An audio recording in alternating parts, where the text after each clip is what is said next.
कई दिन की गिरावट के बाद शेयर बाजार में आज अच्छी खासी तेजी देखने को मिली और मार्केट क्लोजिंग के वक्त निफ्टी और सेंसेक्स दोनों ही अच्छे खासे अंकों के साथ बंद हुआ। इस पर ज़्यादा बातचीत करने के लिए हमारे साथ इस वक्त जागरण बिजनेस की कंसल्टिंग एडिटर गीतू मौजा जी हैं।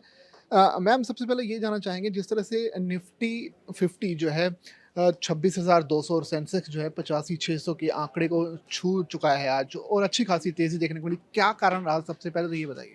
सबसे बड़ा कारण जो नीरज आज मार्केट ऊपर रहे वो रहे यूएस फेड रेट कट की जो बातें फिर से उभर के आ रही है।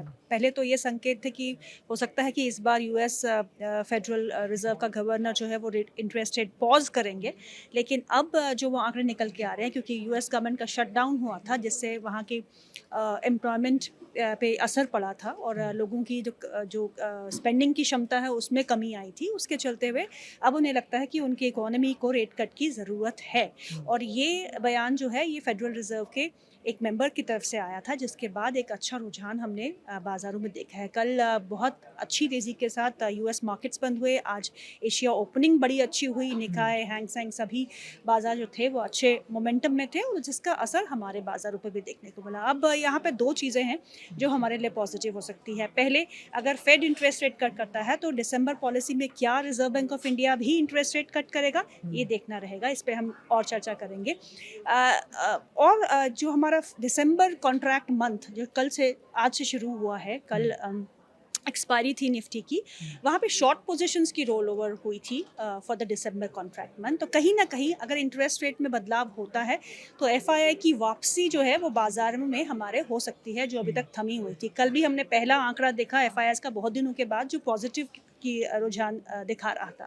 तो ये दो फैक्टर्स है जो मिल के आज हमारे बाजारों को एक अच्छा मोमेंटम दिया। और अगर हम आज की क्लोजिंग की बात करेंगे तो निफ्टी 320 अंक बढ़ के बंद हुआ। सेंसेक्स में 1000 पॉइंट्स की एक दिन में एक उछाल देखने को मिला। बैंक निफ्टी रिकॉर्ड हाई पे बंद हुआ है, 700 अंक ऊपर, 59,528 इसका रिकॉर्ड स्तर है।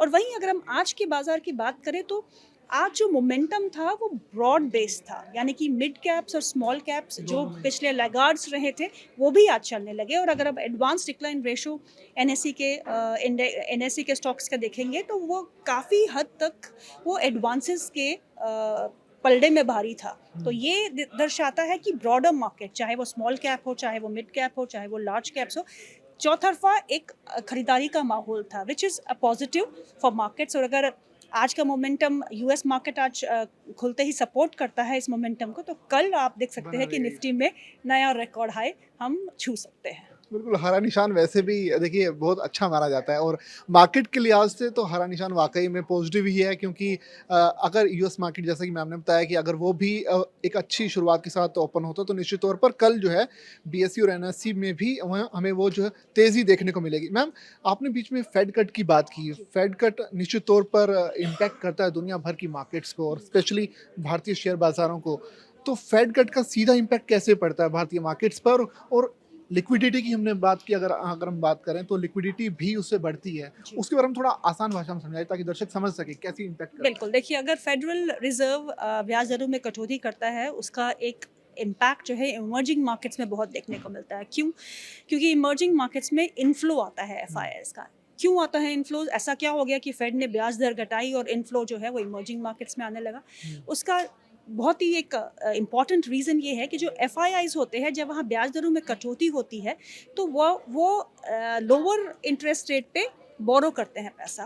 और रिटर्न्स कहाँ मिलते हैं? रिटर्न्स इमर्जिंग मार्केट से मिलते हैं। तो लोअर इंटरेस्ट रेट पे जब बोरो करते हैं तो वो हायर रिटर्न्स के लिए इमर्जिंग मार्केट्स में आते हैं। जैसे कि आप अब इंडियन मार्केट्स की बात करोगे तो हमारी economy fastest growing economy in the world है। हमने पिछले 1 साल से प्रदर्शन नहीं दिखाया 6% 7% की ग्रोथ विज़ाविज़। अगर हम आपके डेवलप्ड नेशंस की बात करें या फिर दूसरे इमर्जिंग मार्केट्स की बात करें, वहाँ पे 30% रिटर्न जो है आपको मिला है, जहां हमारे मार्केट्स 6% 7% के रिटर्न ही दिखाया है 1 साल में।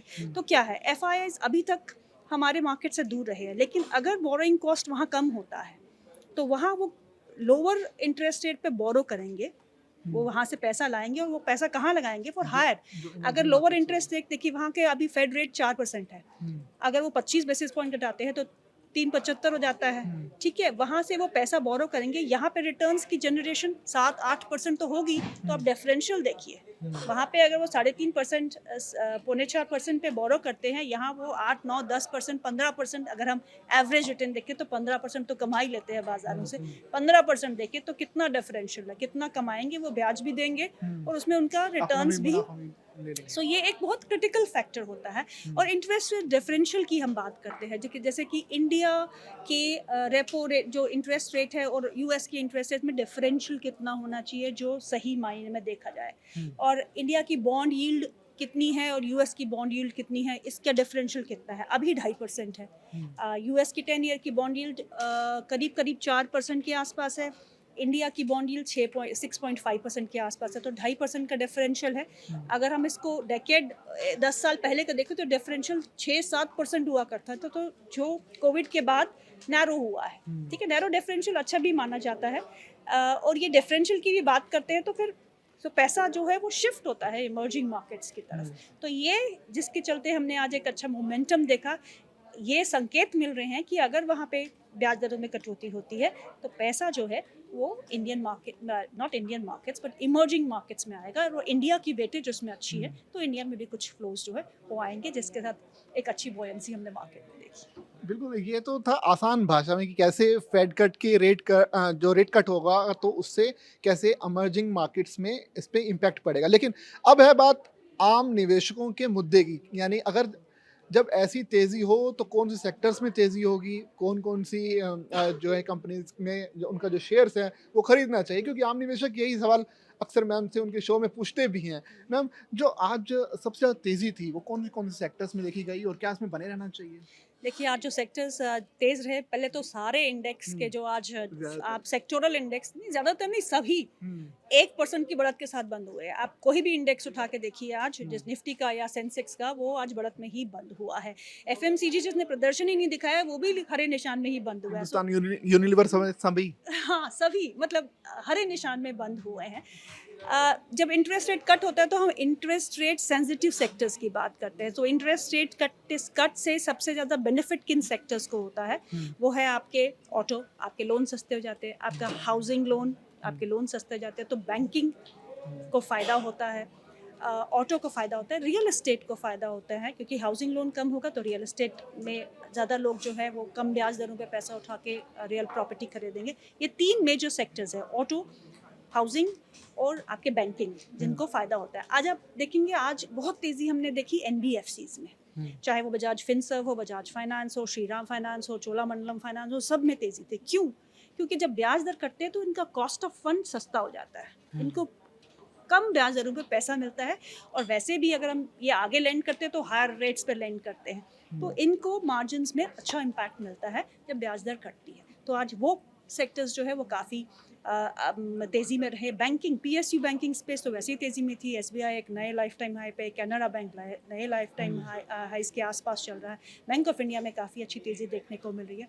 प्राइवेट सेक्टर बैंक्स में एचडीएफसी जो है हेवी वेट है, उसने काफ़ी अच्छा प्रदर्शन दिखाया। आईसीआईसीआई में आज हरा निशान था, एक्सिस बैंक में हरा निशान था, रिलायंस, अच्छा अब रिलायंस की स्टोरी सुनिए। क्रूड, जब ब्याज दरों में कटौती होती है तो क्रूड में भी थोड़ा इम्पैक्ट पड़ता है, तो क्रूड गिरा तो रिलायंस और जो जो जो रिफाइनिंग कंपनीज है ना, जो जिनको अपस्ट्रीम कंपनीज बोलते हैं, उनको घाटा होता है जब क्रूड का वैल्यू गिरता है। तो आपकी एमआरपीएल, चेन्नई पेट्रो, ये सब लाल निशान में थे, लेकिन हरे निशान में कौन थे? OMCs, HPCL, BPCL, IOC, Reliance की तो डाइवर्सिफाइड बिजनेस है, उसको हम अलग ही रखते हैं। तो क्रूड का गिरना भी कुछ कंपनीज के लिए अच्छा, कुछ कंपनीज के लिए बुरा, लेकिन ओवरऑल अगर हम देखें तो बैंकिंग का काफ़ी अच्छा प्रदर्शन रहा, आपके एनबीएफसीज काफ़ी अच्छे चले।